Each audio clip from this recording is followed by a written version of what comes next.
Seiring perjalanannya selama 6 tahun lebih, kini ajang Echelon menjelma menjadi konferensi teknologi terkemuka di Asia.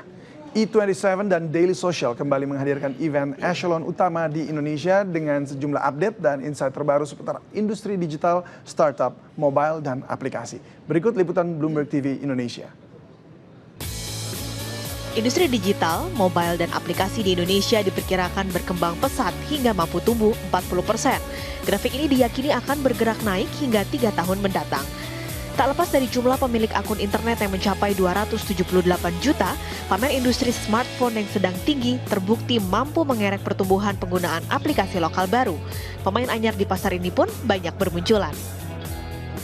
I think the startup environment is very healthy, but if I'm just focusing on the area that I know most, like the gaming industry, I see it is not yet an industry. There are a lot of entrepreneurship, a lot of innovative ideas, a lot of very talented people, engineers and all this, but they are working in small groups like the 2-3 people company. Salah satu startup lokal yang berusaha meraih peruntungan di ceruk pasar mobile yaitu ruangguru.com. Aplikasi yang ditawarkan menghubungkan tenaga pengajar dengan murid. Dengan 10.000 tenaga guru, ruangguru.com bahkan berupaya menjangkau negara lain di Asia Tenggara.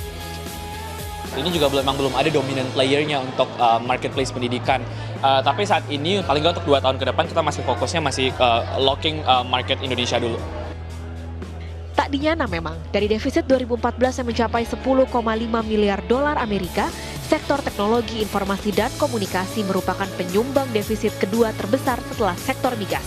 Indonesia masih terlalu banyak bergantung pada kecanggihan aplikasi dari luar negeri. Merlin Indriasari, Muhammad Wahyudi, Bloomberg TV Indonesia.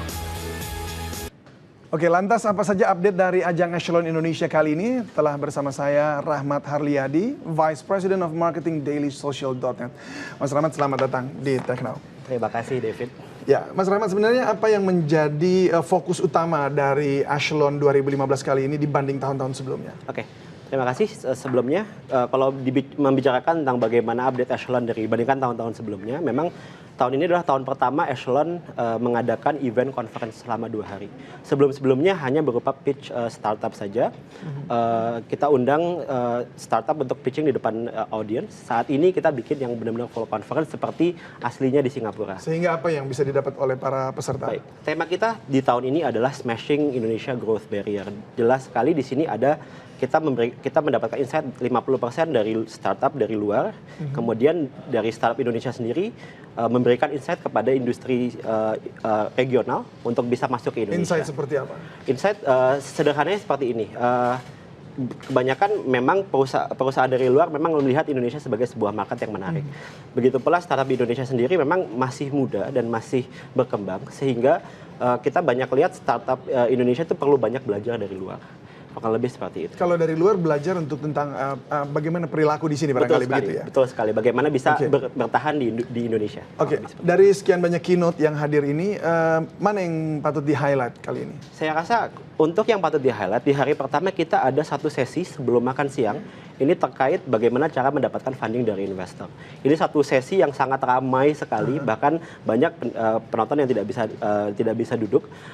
Yakni bagaimana sebenarnya cara untuk dari sisi investor memberikan update kepada startup bagaimana apakah startup yang kira-kira menarik buat mereka investasikan.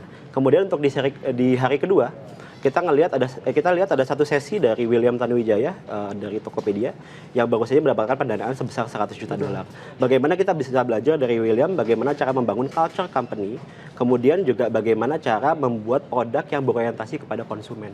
Ini saya rasa cukup menarik, dan juga di sesi terakhir ini ada satu harapan bahwa Indonesia bisa menciptakan Silicon Valley-nya sendiri gitu dengan cara artinya memberikan insight dan kemudian bisa artinya menyamaratakan pengetahuan di antara startup di Indonesia dan juga bisa mendorong investor untuk berinvestasi di industri ini. Oke, kita berharap ada Silicon Valley.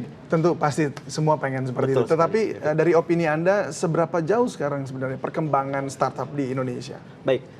Untuk kalau dibandingkan dengan industri-industri lain, tentu saja memang startup sendiri masih muda.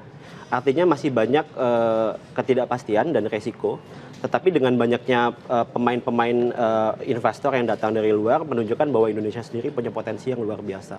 Dan kalau ditanya bagaimana industri bisa menggunakan teknologi, tentu saja ini satu pertanyaan yang saat ini sudah semua perusahaan sendiri baik retail saat ini sudah mulai melirik e-commerce atau jaringan internet sebagai sudah jadi kebutuhan dari industri. Kalau saat ini masih early stage sekali, jadi masih di tahapan awal, tapi kita bisa melihat ke depannya akan sangat besar potensinya. Oke, kalau dari sudut pandang investor dan juga venture capital ya, ini semakin banyak pemodal asing yang melirik startup lokal. Nah, tapi sebenarnya apa alasan mereka untuk melirik startup lokal? Sebenarnya ada dua poin. Poin pertama adalah kita bisa melihat bahwa di Indonesia penduduknya sudah sepertiganya terkoneksi dengan internet. Ini berdasarkan data APJI tahun 2014 akhir, 88,1 juta jiwa penduduk Indonesia sudah terkoneksi dengan internet. Tandanya adalah Indonesia ini akan jadi pasar yang menarik. Gitu. Dan kedua, sedikit sekali pemain-pemain atau investor lokal yang sudah melirik ke industri startup dan teknologi, karena mereka lebih banyak bermain di industri konvensional. Nah, intinya banyak sekali pemain dari luar yang melihat ada kesempatan untuk bisa bermain di Indonesia. Bicara soal ada kesempatan ini berarti kan juga bicara soal ya bisnis ini harus berkembang. Betul. Di sini. Tapi 2-3 tahun ke depan akan seperti apa bisnis ini? Baik. Untuk 2-3 tahun ke depan, kalau saat ini kita melihat justru yang menarik adalah bisnis yang sifatnya O2O. Kita sebutnya O2O karena ini online to offline. Anggaplah di sini kita bisa ambil contohnya Gojek, Grab Taxi, Happy Fresh. Ini jadi startup-startup yang kita lihat nanti di tahun 1 tahun, 2 tahun kemudian akan semakin besar. Sementara untuk 2-3 tahun sampai dengan ke depannya kita banyak melihat potensi-potensi justru di mobile. Ya, karena di Indonesia sendiri banyak orang yang terkoneksi dengan mobile phone-nya mereka dan harganya pun juga semakin terjangkau, sehingga kita akan banyak lihat pemain-pemain yang masuk melalui mobile application. Oke, Anda tadi mengatakan bahwa O2O ini yang akan lebih banyak berkembang. Ini alasannya kenapa bisa seperti itu? Karena O2O sendiri sebenarnya menyelesaikan masalah yang nyata. Anggaplah seperti Gojek, kita punya permasalahan sehari-hari dengan kemacetan, banyak orang yang menggunakan kendaraan, mereka prefer untuk parkir dan kemudian menggunakan ojek untuk bisa datang ke tempat meeting on time. Nah, kurang lebih ini salah satunya. Kemudian yang kedua juga kita bisa melihat bahwa banyak orang, tipikal orang di Indonesia, mereka sangat mudah merekomendasikan sesuatu ketika mereka puas dengan sebuah layanan. Sehingga ini jadi satu dorongan bagi startup yang berjalan di O2O karena experience-nya itu langsung. Dari karena mulut ke mulut ini justru yang lebih sukses justru ya. Betul sekali. Oke, baik. Terima kasih sekali lagi Mas Terima Maman kasih sudah sekali. berbagi bersama kami di Teknik. Sukses. Terima kasih, Mas.